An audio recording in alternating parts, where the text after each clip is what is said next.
తెగ పోజులు కొడుతున్నారు.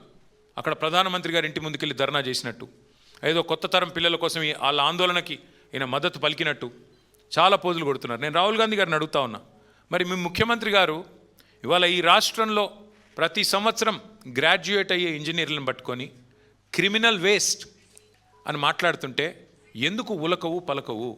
వాస్తవం ఏంటి రాహుల్ గాంధీ గారు?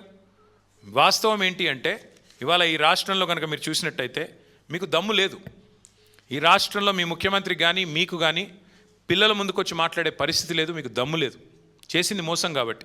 ఇంకా దారుణం ఏంటంటే వేరే రాష్ట్రాల్లో అక్కడ లాఠీ చార్జ్ జరిగినా ఇంకోటి జరిగినా అక్కడ రాహుల్ గాంధీ గారు ఆగమేఘాల మీద పరుగులు పెట్టిపోతూ ఉంటారు. కానీ ఆయన కాంగ్రెస్ పార్టీ పరిపాలిస్తున్న రాష్ట్రంలో మాత్రం ఎక్కడ కూడా ఉలకడు పలకడు. లాఠీ చార్జ్ అయినా, ఉరికిచ్చి కొట్టినా, ఎండ్రిని దాగమని చెప్పినా, అట్లాగే మరి ఇప్పుడు పిల్లలు చివరికి సూసైడ్ నోట్లు రాసినా రాహుల్ గాంధీ గారిలో చలనం లేదు. ఒకటి మాత్రం వాస్తవం, ఇవాళ నిజంగా చెప్పాలి అంటే ముఖ్యమంత్రి క్రిమినల్ వేస్ట్ అన్నాక మేమందరం బాధపడ్డాం. ఎందుకు? ఇదే ఇంజనీర్లు కదా ఇవాళ తెలంగాణలో చదువుకున్న ఈ పిల్లలే కదా ఎక్కడో అమెరికాలో కూడా రాణిస్తూ ఉన్నారు. ఎక్కడో అమెరికాలో ఐటీ రంగంలో ఇవాళ మన పిల్లలు ప్రపంచాన్ని శాసిస్తూ ఉంటే ఆ ఇంజనీర్లను పట్టుకొని ఇవాళ తెలుగు రాష్ట్రాల పిల్లలందరూ హైదరాబాద్లో చదువుకున్న వాళ్ళు లక్షల మంది ఉన్నారు అమెరికాలో. వాళ్ళందరూ క్రిమినల్ వేస్టా? వాళ్ళు చదువుకున్న డిగ్రీలు నిష్ఫలమా? ఏది క్రిమినల్ వేస్టు? 89 కేసులు, అత్యధిక క్రిమినల్ కేసులున్న వ్యక్తిని ముఖ్యమంత్రి చేయడమే క్రిమినల్ వేస్ట్. అత్యధిక క్రిమినల్ కేసులున్న వ్యక్తిని ముఖ్యమంత్రి చేయడం కాంగ్రెస్ పార్టీ తీసుకున్న నిర్ణయం. That is criminal waste. అసలు క్రిమినల్ వేస్ట్ అంటే ఏంటి? రాహుల్ రేవంత్ కలిసి పంచిన గ్యారంటీ కార్డులు క్రిమినల్ వేస్ట్.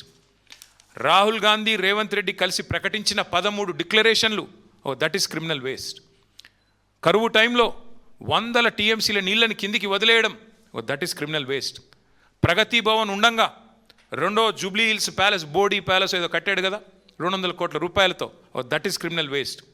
రాష్ట్రంలో గ్యారంటీలకు పైసలు లేవు, అమలు చేయడానికి డబ్బులు లేవు అంటూ బుకాయిస్తూ మరొక వైపు 200 కోట్లు ఖర్చు పెట్టి అందాల పోటీలు పెట్టడం, దట్ ఈస్ క్రిమినల్ వేస్ట్.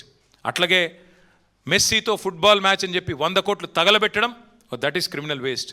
కేవలం ఇవాళ బీఆర్ఎస్ నేతలను తిట్టడానికి, మా నాయకుడు కేసీఆర్ గారిని తిట్టడానికి మాత్రమే ప్రజల డబ్బుతో బహిరంగ సభలు పెట్టడం క్రిమినల్ వేస్ట్. అసలు రాష్ట్రానికి రేవంత్ రెడ్డి అనే ఒక సన్నాసిని ముఖ్యమంత్రి చేయడమే పెద్ద క్రిమినల్ వేస్ట్. ఇది వాస్తవం.